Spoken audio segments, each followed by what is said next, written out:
have to find more work to do. Now, if you truly can't find more work to do, I don't believe that's a thing. I believe that's just an excuse for laziness, right? You can always find some more work to do. You guys could go back to a podcast you made a year ago, and you could go and you could make a highlight show of all the times that you said, I don't know, fuck or drink or whatever. Yeah. And you could make a highlight video. You can make a 10-second video of all the times you said it. You can put some music on it. Boom, boom, TikTok.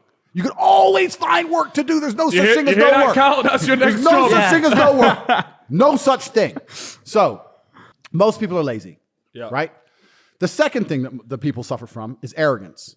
And the reason people are arrogant is because every single individual, especially men, we're born with we have an ego, right? And I think the ego is a very important thing. If you read any of the modern bullshit that is pumped out by the Matrix, they say, you must get rid of your ego. You must remove your ego. But I disagree with that absolutely. That's the Matrix trying to program us all to be slaves. If someone has an ego, they are full of pride. And if you're full of pride, you do a good job. If you are proud of yourself, if you're proud of your body, you're going to have a good body. If you're proud of your work, you're going to do good work. If you're proud of the things you say, you're going to make sure the things you say are intellectual and well thought through, right? So they try and tell you to have no ego, to remove your pride so that you'll accept the programming from the Matrix. They want to make sure that you're an empty vessel. They can just insert their programming. So you need to have an ego. And the ego can either be your best friend or your enemy. An ego you work hard to justify is a superpower. An ego that you have without justification is here to hinder you. So I'll give you an example of me, right? I've always had an ego.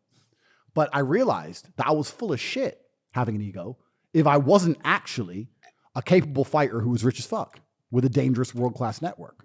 I realized that having an ego without those things was just bollocks. So I had 87 professional fights, and I made $100 million.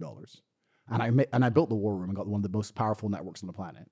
And now I get to have my ego justified, and I get to sit here on podcasts and talk with confidence because I've justified my ego. I knew what I wanted to be, and I justified it. Right? If you have an ego and go, well, I don't have those things, but I don't need those things, then you're fucked, right? So most people are arrogant.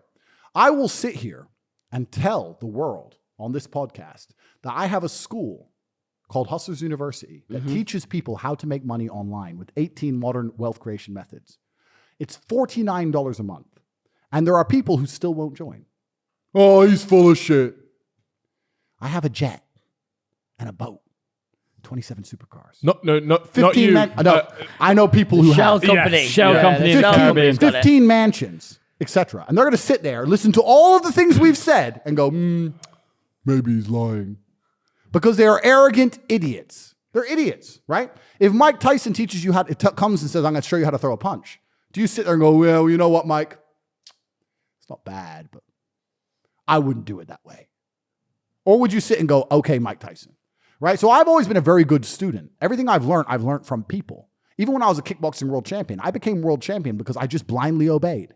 It wasn't a matter of, I think this. It was just turn up at the gym, do this. My coach, who was Bosnian Special Forces, he fought in the Yugoslav conflict, would say, you're doing this today. You ain't going home until I've seen 10,000 push-ups. 7 hours later, I did 10,000 push-ups. That was the game. That was it. I just obeyed, right? So most people are so arrogant, even if someone like me wastes their time trying to tell them how to escape slavery, they're too arrogant to even fucking listen.